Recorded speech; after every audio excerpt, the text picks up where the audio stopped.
Welcome to another episode of Rebuild Your Body, brought to you by Blue Phoenix Fitness. I am your host, Cameron Makarchuk, and today we got a big topic. We actually have, this is going to be part 2 of a 4-part series on effective fat loss workouts. So if you feel like you're kind of spinning your tires in terms of your fat loss and maybe you're not getting a lot out of your workouts, then this is going to be a great video for you to check out. And also, if you want to check out part 1, make sure you head over to the Blue Phoenix Fitness YouTube channel, subscribe, and you can find part 1 of this talking about strength training on that channel as well.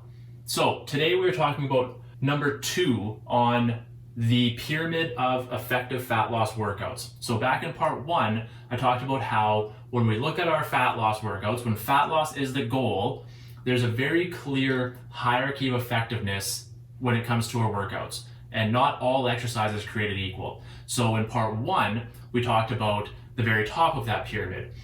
We talked about how strength training has to be the foundation of your fat loss workout program, of your training program. The goal should be still, even if you're trying to lose weight, lose body fat, the goal still has to be around your training program to get stronger, to develop muscle. And in part 1, we talked about why that is. So make sure you go back to that and check out that video.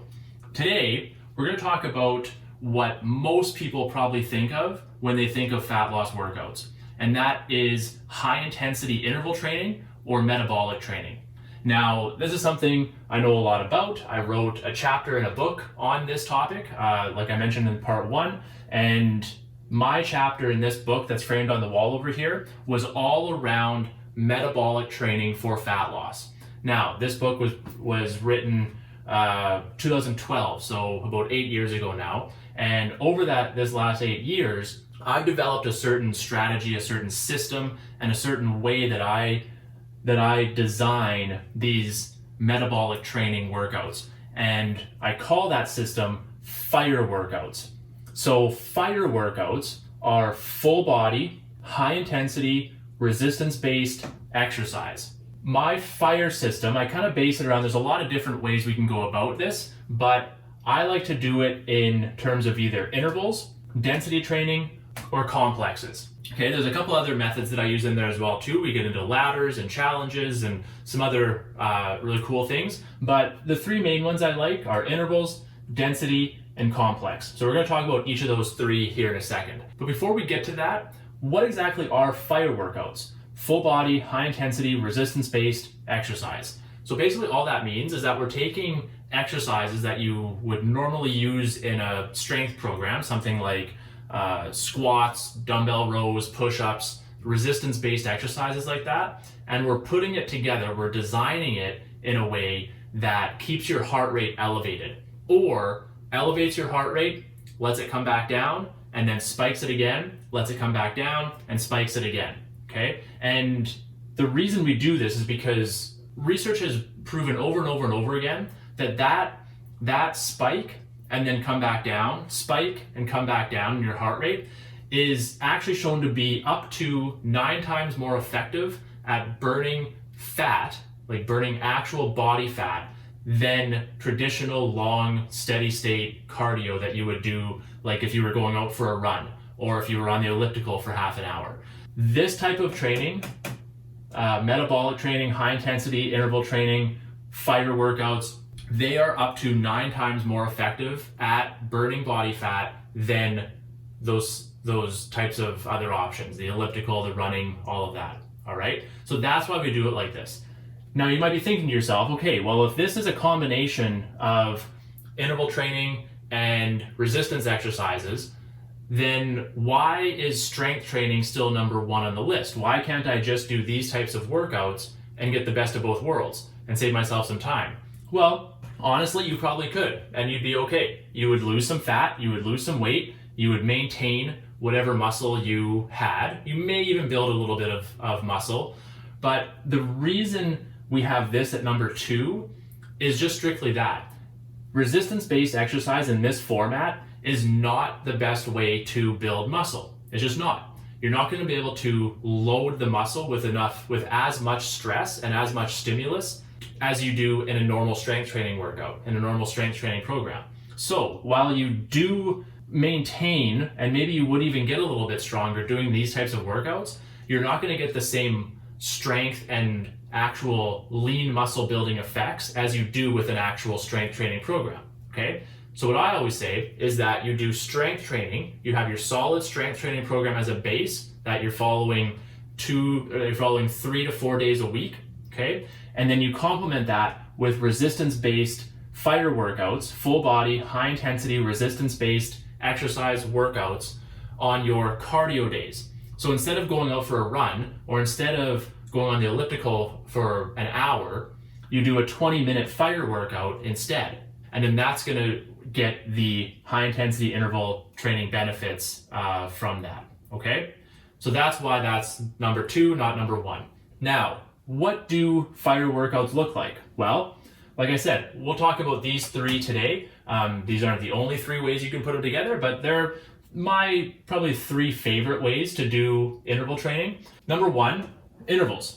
Okay, so intervals are very simple. Intervals are what most people think of when they think of high intensity interval training, all right? So intervals are basically just you're gonna have a work period and you're gonna have a rest period, okay? So the most standard ones are a 1-to-2 ratio of work to rest, a 1-to-1 ratio of work to rest, or a 2-to-1 ratio of work to rest, all right? Now, these get progressively harder as you go down this list. So a 1-to-2 ratio, so something like a 30 seconds on, 60 seconds off, that's gonna be a little bit easier. You're gonna have a little bit of you're gonna have an easier time with that because you have a longer rest period. It's gonna feel a little bit easier than a 2-to-1 ratio where you have 30 seconds on, 15 seconds off, where you have, you're doing your work ratio of 30 seconds and then you only have 15 seconds of rest time. So that's called a negative rest time because your rest time is actually less than your work time. Very, very difficult when done properly. Now, where most people get this wrong is that they go right to this one. They go right to 30 seconds on, 15 seconds off. They go straight to a 2-to-1 ratio, 20 seconds on, 10 seconds off, Tabata training, that sort of thing.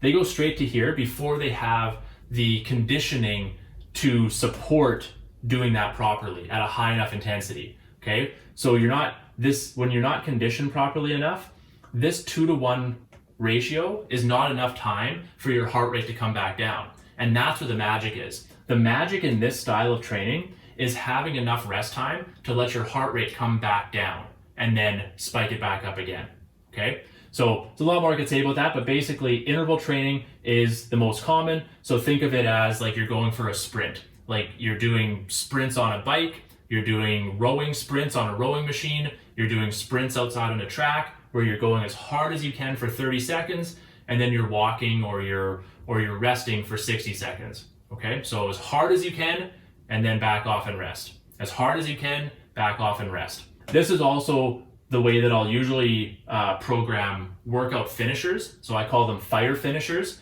which is just a very short interval like this at the end of your strength training workout. And so we're going to talk about that format or that structure a little bit more when we get to part 4 of this series, okay? When we start putting all these pieces together into your training program. But for now, intervals. The next one is density training. So density training has become quite popular, otherwise known as AMRAP, which is as many rounds as possible, or sometimes as many reps as possible, which is a different style of training. But when I use it density training, as many rounds as possible, all right? So basically really simple. All you're gonna do is you're gonna take a series of exercises. You're gonna do, anywhere from 3 to, I've programmed as high as 10 exercises, 3 to 10 exercises. You're gonna have a certain number of reps for each exercise, and you're basically just gonna do as many rounds of this circuit as possible in a predetermined time frame. So for instance, you might have 4 exercises. You're gonna do 12 reps of this one, you're gonna do 8 reps of this one, you're gonna do 10 reps of this one, and you're gonna do 15 reps of this one. Now you're gonna do that no rest for 15 minutes straight, okay? You're gonna set a timer for 15 minutes. You're gonna do as many rounds as possible of that 4 exercise circuit without resting, or resting as you need to, but trying not to. Or maybe shorter. You could even do 6 minutes. You could do 6 minutes, as many rounds as possible, and then maybe take a rest of 3 minutes, set a timer for 6 minutes again, and do it again. Okay, so a lot of ways to slice this, but those are a couple examples. But density training, as many rounds as possible of that circuit type workout. Cool. Last one, complexes.